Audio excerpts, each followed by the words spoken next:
E vão vender o vitimismo aqui mais uma vez. A deputada disse que nos Estados Unidos tem muitos ataques como esse. Se você parar para estudar de fato, o fato é que nos Estados Unidos acontece sempre em locais que não é permitido o uso de arma de fogo. E quando o sargento falou, inclusive na questão pena de morte, para pena de morte, para os grandes traficantes, assim definidos... Estranho, né? Porque morreram 13 criminosos e nenhum policial. Não é estranho, não. É isso que tem que acontecer. Eu tenho 2 pistolas na minha casa. Se forçarem a porta da minha casa à noite, azar deles. Isso não tem nada de absurdo, não. Tem a ver com canalice de vagabundo, que tá aqui dentro do parlamento. Tem um monte de vagabundo aqui que defende bandido. Alguns vão estar aqui presentes, e geralmente parecem ter amizade com o narcoterrorismo, mas estão aqui como titulares. Ele pode vir buscar, tem 4 tabletes. Vou enfiar um no nariz, um na boca, um no ouvido e outro naquele outro orifício que ele deve saber.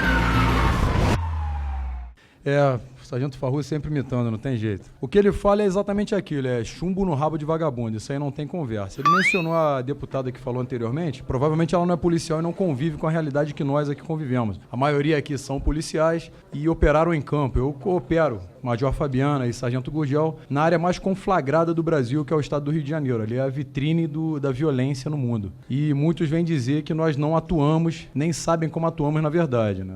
Só nós para sabermos a realidade daquele lugar, e também presenciei várias cenas e conflitei com bandidos várias vezes. Atendi uma ocorrência uma vez, 15 vezes a mesma pessoa. Ele ia e voltava da delegacia por causa do protecionismo da nossa lei, que eu vou falar como o presidente falava sobre o sócio-construtivismo. Isso não tem nada de absurdo, não. Tem a ver com canalice de vagabundo, que tá aqui dentro do parlamento. Tem um monte de vagabundo aqui que defende bandido. Alguns vão estar aqui presentes, e geralmente parecem ter amizade com o narcoterrorismo, mas estão aqui como titulares, sem serem policiais, sem entenderem a realidade. E vão vender o vitimismo aqui mais uma vez. A deputada disse que nos Estados Unidos tem muitos ataques como esse. Se você parar para estudar de fato, o fato é que nos Estados Unidos acontece sempre em locais que não é permitido o uso de arma de fogo. Não temos ataques onde é permitido o uso de arma de fogo. Se não é de responsabilidade do cidadão, como ela também falou, então tira do artigo 144 que a Major Fabiana mencionou, que é um direito de todos e dever de todos também. Então tira da Constituinte, já que não é só para nós. Se é só para o policial proteger o cidadão não tem direito à autodefesa, então aumente-se em 45% no mínimo em cada estado brasileiro,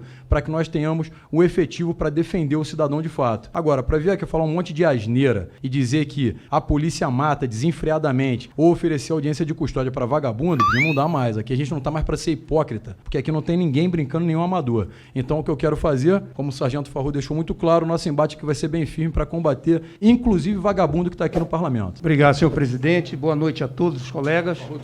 Quero parabenizar toda a mesa que faz parte desta comissão e dizer, eu cheguei atrasado porque eu estava na CCJ ali também para votar e ouvi algumas falas, inclusive a fala do sargento Farrur.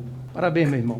Seja bem-vindo, nós vamos estar juntos nessa luta aqui. Nós vivemos num país, e todos aqui que somos policiais principalmente, sabemos a violência em que o país vive. Não é diferente, amigo, no meu estado do Pará. Se nós formos ver proporcionalmente, eu acho que a gente está assim num pé de igualdade tão grande, de forma negativa, como o Rio, como São Paulo vive. Em 2017, nós perdemos mais de 100 policiais e nós somos infinitamente menores em números do que o Rio de Janeiro, que, salvo engano, vocês têm pelo menos uns 45 mil policiais militares. Lá nós só temos 16 mil. E foram mais de 100 em 2017, não foi diferente em 2018. O certo é que esta comissão deve ter a importância de podermos, juntos, e agora com uma bancada bem mais forte, podemos fazer mais por esse país. Podemos fazer mais por aqueles que não podem estar aqui, mas que nos colocaram aqui para defendê-los. Porque muitos que estão aqui e que estão lá fora, incluindo aí questões de direitos humanos, defendem os bandidos, mas que quando a coisa acontece com eles, eles querem esses bandidos mortos. E quando o sargento falou, inclusive na questão pena de morte,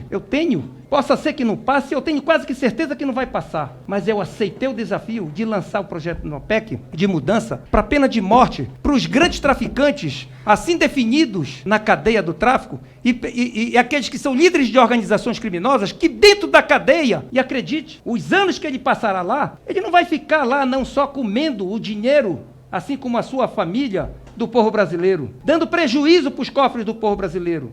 Ele lá de dentro Ele dá as ordens para as execuções e para os crimes, inclusive de cangaço que ocorrem nesse país, para poder estar alimentando e sustentar as organizações criminosas, que todos nós que somos policiais sabemos são dirigidas pelos grandes traficantes nesse país. Então, quando se fala nesta situação, e peço só mais um tempo, senhor presidente, eu me sinto feliz de ver colegas aqui de segurança pública para que nós possamos defender. Hoje eu sou inscrito nessa comissão como titular, na CCJ, e fiz questão de fazer parte também como titular mais uma vez nas de direitos humanos. Porque é lá que nós temos que defender aqueles que defendem bandidos, aqueles que defendem na contramão do que o povo brasileiro quer. Quando se fala aqui na questão da audiência de custódia, que vários colegas aqui já falaram, e eu que vivi rua os meus mais de 30 anos com polícia, onde a gente prendia quadrilhas com armamento pesado, inclusive em questão de fazerem reféns, e você vai para uma audiência de custódia, o bandido vira vítima e o policial vira bandido. Isso tem que acabar. Existe um projeto, inclusive uma proposta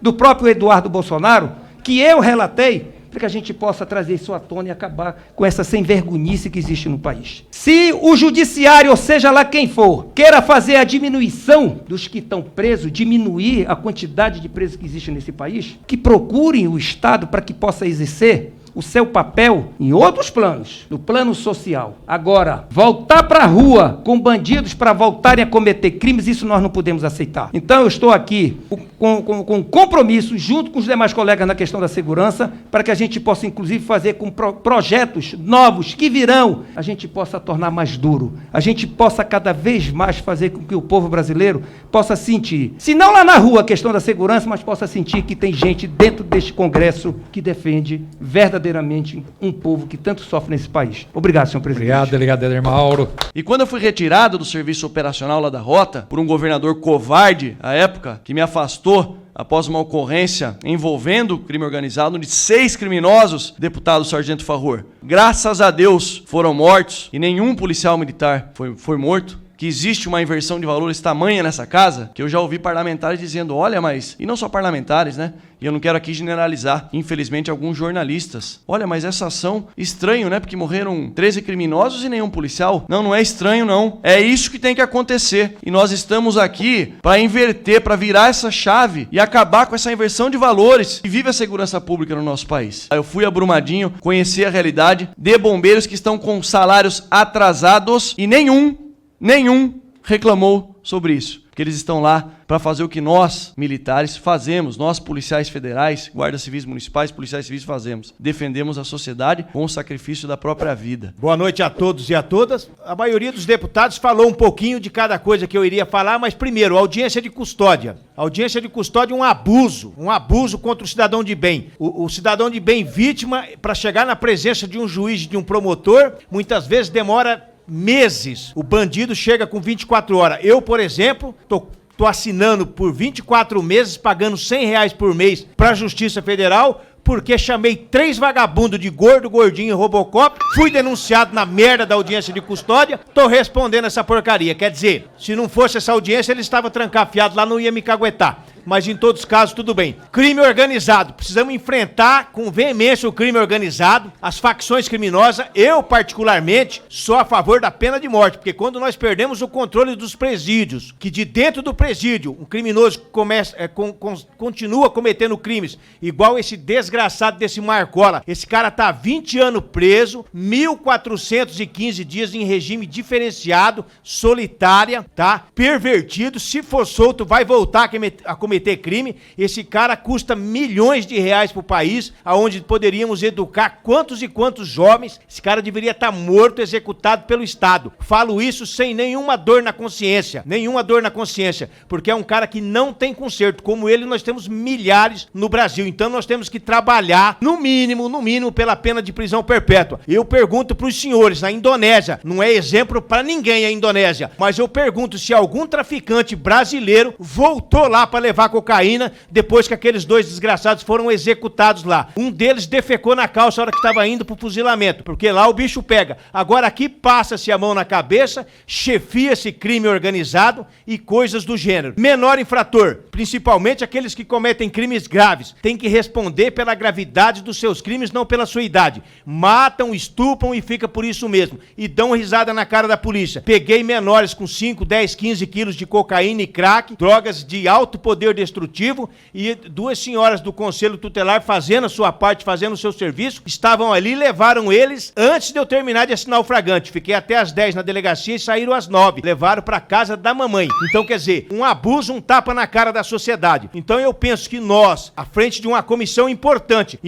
a segurança pública, o senhor citou aí, porque, embora eu sempre enalteça a educação, a saúde, precisamos de trabalhar nesse sentido, não adianta nada nós termos hospitais de primeiro mundo, escolas de primeiro mundo e sermos assassinados num semáforo. Então, quer dizer, segurança pública é prioridade absoluta. A deputada que falou aqui, uma das primeiras que falou que o presidente Bolsonaro teve sua arma furtada por bandidos, que não adianta portar arma. Eu conheço vários casos de pessoas que salvaram a sua vida ou a de terceiros graças a terem uma arma. Se tivesse uma professora com a 9mm treinada lá dentro, esses dois desgraçados não tinham matado esse tanto de criança, teriam morrido antes. Então, quer dizer, eu acho injusto e covarde por parte do Estado ele não conseguir dar segurança adequada para o cidadão e proibir o cidadão de se armar. Eu tenho 2 pistolas na minha casa. Se forçarem a porta da minha casa à noite, azar deles.